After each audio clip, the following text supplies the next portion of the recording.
परमात्मने नमः। आपका स्वागत है आपके चैनल सुदर्शन चक्र पर। मैं हूँ तनुश्री और आज आप मेरे साथ गीता के पहले अध्याय के महात्म्य के बारे में जानेंगे। महात्म्य का अर्थ होता है कथा। आइए कथा शुरू करते हैं। एक समय पार्वती ने पूछा, हे महादेव जी, किस ज्ञान के बल से आपको संसार के लोग शिव कहकर पूछते हैं? मृगछाला ओढ़े, अंगों में शमशानों की विभूति लगाए, गले में सर्प और मुंडों की माला पहन रहे हो, इनमें तो कोई पवित्र नहीं है, फिर आप किस ज्ञान से पवित्र हो? वह आप कृपा कर कहिए। श्री महादेव जी बोले, हे प्रिय, सुनो, गीता ज्ञान को हृदय में धारण करने से मैं पवित्र हूँ और उस ज्ञान से मुझे बाहर के कर्म व्यापते नहीं। तब पार्वती ने कहा, हे भगवान, जिस गीता ज्ञान की आप ऐसी स्तुति करते हैं उसके स्वर्ण करने से कोई कृतार्थ भी हुआ है? तब महादेव जी ने कहा, इस ज्ञान को सुनकर बहुत जीव कृतार्थ हुए हैं और आगे भी होंगे। मैं तुझको एक पुरातन कथा कहता हूँ, तू स्वर्ण कर।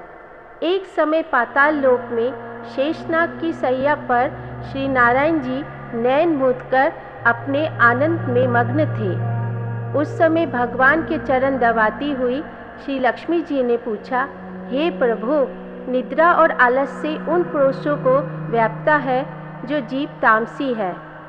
फिर आप तो तीनों गुणों से अतीत हो, आप जो नेत्र मूंद रहे हो, यह मुझको बड़ा आश्चर्य है। श्री नारायण जी बोले, हे लक्ष्मी, मुझको निद्रा आलस से नहीं व्यापता। एक शब्द रूपी जो भगवत गीता है, उसमें जो ज्ञान है, उसके आनंद से मग्न रहता हूँ। जैसे 24 अवतार मेरे आकार रूप है, तैसे यह गीता शब्द रूप अवतार है। इस गीता में यह अंग है, 5 अध्याय मेरा मुख है, 5 अध्याय मेरी भुजा है, 11वां अध्याय मेरा हृदय और मन है, 16वां अध्याय मेरा उदर है, 17वां अध्याय मेरी जंघा है, 18वां अध्याय मेरे चरण है। सब गीता के जो श्लोक हैं सो मेरी नाड़ियाँ हैं और जो गीता के अक्षर हैं सो मेरे रोम हैं। ऐसा जो मेरा शब्द रूपी गीता ज्ञान है, जिसके अर्थ में हृदय में विचरता हूँ और बहुत आनंद को प्राप्त होता हूँ। श्री नारायण जी ने कहा, हे लक्ष्मी, गीता ज्ञान को सुनकर बहुत जीव कृतार्थ हुए हैं, सो तू सुन। शूद्र वर्ण एक प्राणी था जो चांडालों के कर्म करता था और तेल लवण का व्यापार करता था। उसने बकरी पाली। एक दिन वह बकरी चराने को वन में गया और वृक्षों के पत्ते तोड़ने लगा। वहाँ सर्प ने उसे डस लिया, जिससे तत्काल उसके प्राण निकल गए। मरकर उसने बहुत नरक भोगे। फिर बैल का जन्म पाया। उस बैल को भिक्षुक ने मोल ले लिया। वह भिक्षुक उस पर चढ़कर सारा दिन मांगता फिरे।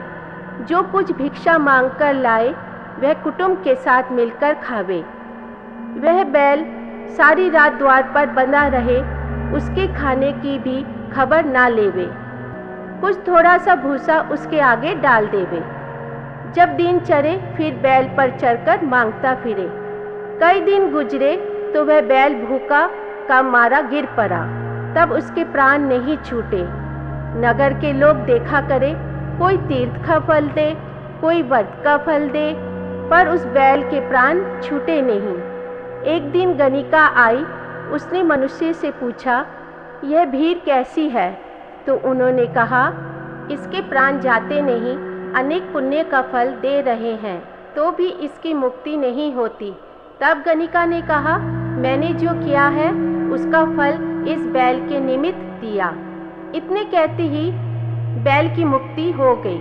तब बैल ने एक ब्राह्मण के घर में जन्म लिया। पिता ने इसका नाम सुशर्मा रखा। जब बड़ा हुआ तो पिता ने इसको पढ़ाया। तब उसको पिछले जन्म की सुध रही थी। इससे एक दिन मन में विचार किया, जिस गणिका ने मुझे बैल की योनि से छुड़ाया था उसका दर्शन करूं।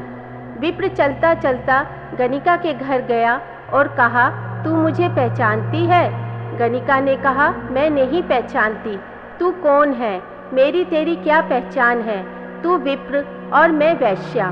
तब विप्र ने कहा, मैं वही बैल हूँ जिसको तुमने अपना पुण्य दिया था। तब मैं बैल की योनि से छूटा था। अब मैंने विप्र के घर जन्म लिया है, तू अपना वह पुण्य बता। गणिका ने कहा, मैंने अपने जाने कोई पुण्य नहीं किया, पर मेरे घर एक तोता है, वह कुछ पढ़ता है, मैं उसके वाक्य सुनती हूँ। उस पुण्य का फल मैंने तेरे निमित्त दिया था। तब विप्र ने तोते से पूछा कि तू सवेरे क्या पढ़ता है? तोते ने कहा, मैं पिछले जन्म में विप्र का पुत्र था। पिता ने मुझे गीता के पहले अध्याय का पाठ सिखाया था। एक दिन मैंने गुरुजी से कहा, मुझको तुमने क्या पढ़ाया है? तब गुरुजी ने मुझे शाप दिया कि तू सुआ हो जा। तब मैं सुआ हुआ। एक दिन फंदक मुझे पकड़ ले गए। एक विप्र ने मुझे मोल लिया। वह विप्र भी अपने पुत्र को गीता का पाठ सिखाता था। तब मैंने भी वह पाठ सीख लिया। एक दिन विप्र के घर चोर घुस पड़े। उसको धन प्राप्त ना हुआ तो पिंजरा उठा ले गए। उन चोरों की यह गणिका मित्र थी। मुझे इसके पास ले आए, सो मैं नित्य गीता जी के पहले अध्याय का पाठ करता हूँ। वही यह गणिका सुनाती है, पर इस गणिका की समझ में नहीं आता। जो मैं पढ़ता हूँ वही पुण्य तेरे निमित्त दिया था। सो हे लक्ष्मी, गणिका ने भी भले काम ग्रहण किए। नित्य प्रति स्नान करे और गीता के पहले अध्याय का पाठ करे। इससे उसकी मुक्ति हुई। श्री नारायण जी ने कहा, लक्ष्मी, जो कोई अजान कर भी गीता का पाठ करे या स्वर्ण करे, उसको भी मुक्ति मिलेगी। जय श्री राधे राधे। अगर आपको ये कथा अच्छी लगी है तो मेरे चैनल को लाइक, सब्सक्राइब एंड शेयर कर दीजिएगा।